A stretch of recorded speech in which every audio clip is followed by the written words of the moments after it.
Daniel Carter was the kind of man who remembered things. Not in an obsessive way, not in a way that made people uncomfortable, but in the quiet and attentive way that made the people around him feel seen.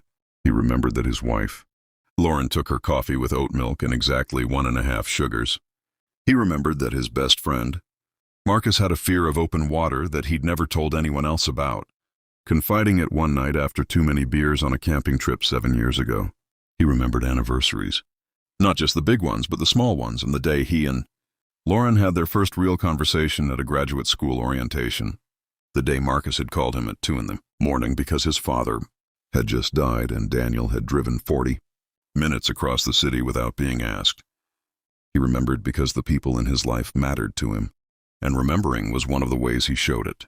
That was the thing about Daniel Carter that made what happened so particularly devastating. It wasn't just that he had been betrayed. It was that he was precisely the kind of person who should never have been. He and Lauren had been married for 6 years. They'd met at 24, married at 27, bought a house in a quiet neighborhood outside of Denver at 29. Lauren was a graphic designer, with a laugh that came easily and a talent for making any room feel warmer just by being in it. At least that was who she had been when Daniel fell in love with her. Whether that person still existed somewhere underneath what she'd become, or whether he had simply been too attentive to the details and not attentive enough to the larger picture, was something he would spend a long time turning over afterward. Marcus Webb had been Daniel's best friend since college. They had been roommates sophomore year, had stood beside each other at moments of real weight. Marcus at Daniel's father's funeral, Daniel at Marcus's wedding that had fallen apart before the first anniversary, Daniel as best man at the wedding to Lauren, Marcus toasting him with a speech that made the whole room laugh, and then go quiet in the good way. Marcus was charming and quick and had a talent for making every room feel like a party, which was the thing that had always made him magnetic, and which Daniel had always admired without envy, because that was the kind of man Daniel was. He didn't envy. He appreciated. He appreciated everything, right up until the evening, in March when he came home early from a work conference that had been cut short by a venue problem, drove home without texting ahead because he thought he'd surprise Lauren with dinner and found Marcus's car in his driveway. He sat in his own car for a moment looking at it, a black Audi that he knew as well as his own vehicle, parked in his driveway on a Tuesday evening when Marcus had told him just 4 days ago that he was swamped with a project at work and barely leaving the office. Daniel turned off his engine. He sat very still. He went inside quietly. He didn't announce himself, not because he was trying to catch anyone. He told himself this later and believed it, but because something in the air of the house had already told him, in the wordless way that a body knows things before a mind catches up, that he didn't want to give warning. He didn't need to go far. What he found was not ambiguous. There was no possible misreading of what he walked into. And the thing that struck him most, standing in the doorway of his own home, was not rage. It was a sudden and total clarity, like a room full of smoke that gets one window opened, and in the space of a second you can see every piece of furniture. That was always there. He didn't say anything. He turned around and walked back out to the driveway. He sat in his car. He could hear distantly the sound of scrambling inside the house, the specific sounds of panic and shame. He sat with his hands on the steering wheel and breathed carefully, and thought about the oat, milk and 1.5 sugars, and the camping trip, and the 2 in the morning phone call, and the 40-minute drive across the city, and the wedding toast that made the whole room go quiet in the good way. He thought about how a person spends 6 years believing something completely and finds out in about 11 seconds that the architecture was different from what they thought. Not cracked, different, built on a different foundation entirely, by people who knew what the real foundation was. While he was walking around, on top of it thinking it was solid ground, Lauren came out to the driveway first. She'd thrown on clothes quickly, and her hair was wrong, and her eyes were already wet, and she was saying his name before she'd even fully opened the car door, reaching for him with an explanation already forming in her expression, the kind that starts with "I can explain," or "It's not what you think," or "Please just listen." And Daniel held up one hand, not aggressively, just a hand palm out, the way you'd stop traffic. She stopped. He looked at her for a long moment. "I trusted you both," he said, 3 words following the first 3. 6 words total, if you counted the first 3 that he'd said just to her name. But it was the second set, "I trusted you both," that did what it did. Not because they were dramatic. Because they were so precisely, so surgically accurate. Not "I loved you." Not "how could you." Not "do you know what you've done." Those sentences had 100 possible responses. They invited argument and explanation, and the kind of emotional negotiation that people in these situations were always trying to initiate. "I trusted you both" had no response. It was not an accusation. It was a fact. A simple, devastating, inarguable fact delivered by a man who had never once in 6 years given either of them a reason to doubt him, which made it land with the weight of everything it contained. Lauren stood in the driveway and said nothing because there was nothing to say. Marcus appeared in the doorway of the house, Daniel's house. The house Daniel's name was on the mortgage for. The house Daniel had repainted the back fence of last summer while Marcus sat on the porch drinking Daniel's beer, and he started to speak. And Daniel looked at him once. Just once. Marcus stopped talking. He looked at the ground. Daniel started his car. He drove to a hotel. He did not yell. He did not send a barrage of messages through the night. He did not call mutual friends to build a coalition of outrage. He lay on the hotel bed in his work clothes and looked at the ceiling, and did the thing he had always done when something was too large to process, quickly when he was still. He let it be large. He didn't try to make it smaller or manageable or okay. He let it be exactly as heavy as it was. He called a divorce attorney the next morning. What followed over the next several months was not the dramatic public unraveling that people sometimes imagine when they hear a story like this. Daniel Carter did not make a scene.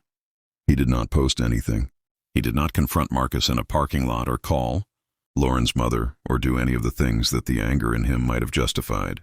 He executed the dissolution of his marriage with the same quiet precision that he had brought to everything in his life. And those who watched it, the few close friends who knew what had happened, described it later as one of the most unsettling things they had ever witnessed, because it looked less like collapse and more like a man very carefully and deliberately closing a door. Lauren called 17 times in the first 2 weeks. He answered twice. The first time she cried and said she was sorry and said it had been going on for 4 months and she didn't know how it started. He listened. He said he appreciated her telling him. He hung up. The second time she asked if there was any possibility. He was quiet for a moment. "No," he said, not with cruelty, with the finality of a man who had already grieved the thing before the thing was over, which is the only way certain people know how to survive certain losses. Marcus tried once, a text message, 3 paragraphs, which Daniel read and did not respond to, not because he was saving it for later, not because he was planning something, because there was genuinely nothing in those 3 paragraphs that required an answer, sorry, explanation, request for conversation. None of those things had anywhere to land in Daniel. The divorce was finalized 7 months after March. Lauren kept most of the furniture because Daniel didn't want it. He moved into an apartment on the other side of Denver that had big windows and a view of the mountains on clear days. He bought new furniture. He started running in the mornings again, something he'd stopped doing somewhere in the middle of the marriage. Without quite noticing, he called his mother more. He learned to cook 3 or 4 things he'd never made before. He was not fine exactly. He was honest about that with the people he was close to. He had a therapist he saw every 2 weeks, a woman named Dr. Sandra Okafor, who did not let him use precision and composure as a way of avoiding what he actually felt.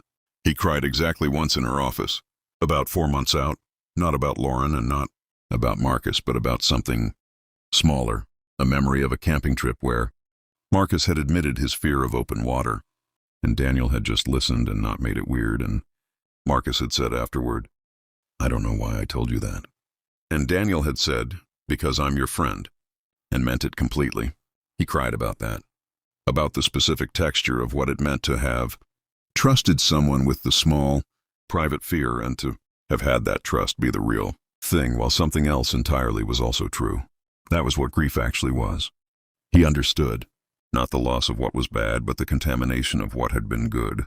The way betrayal didn't just end the relationship, but reached backward through time and touched every memory. With a question mark. Dr. Okafor told him the crying was not weakness. He told her he knew that. She told him he didn't quite believe it yet. He said fair enough. A year after March, Daniel was at a dinner party at a colleague's house, the kind of small gathering. He'd started accepting invitations to again, and he met a woman named Claire who taught environmental law at the University of Denver and had the kind of directness that didn't feel aggressive, just honest. They talked for 2 hours about almost everything except what each of them did for work, which they both noted with identical amusement when they finally got around to introducing themselves properly at the end of the night. He drove home alone. He sat in his car outside his apartment building for a minute. He looked at the mountains visible in the dark at the edge of the city, their shapes darker than the sky behind them, permanent and enormous and completely indifferent to the small, human weather of any particular life. He thought about "I trusted you both," about the way those words had left him so completely, not performed for effect, not calculated for impact, just the simplest possible distillation of what he was standing in the middle of. He thought about how, even in that moment, even at the absolute ground zero of the worst evening of his adult life, he had not said anything that wasn't true, had not performed rage he didn't feel or forgiveness he didn't have, had just said the true thing and let it be the true thing. That was who he was. It had cost him being that person. It had also saved him. He got out of the car, went upstairs, and sent Claire a message. Just one line, honest and without performance. He said he'd enjoyed talking to her, and he'd like to do it again, sometime if she was open to it. She replied in 4 minutes. She said yes. Daniel Carter turned off his lamp, lay in the dark of his apartment, with the mountain air coming through the cracked window, and the city quiet around him, and felt something he recognized from before, the years of not quite noticing its absence. Not happiness exactly, not yet. Something earlier than happiness. The sense of ground under his feet that was actually what it appeared to be, the beginning of a foundation that would hold. He closed his eyes. This time, when he remembered things, he was building a list that was entirely his own.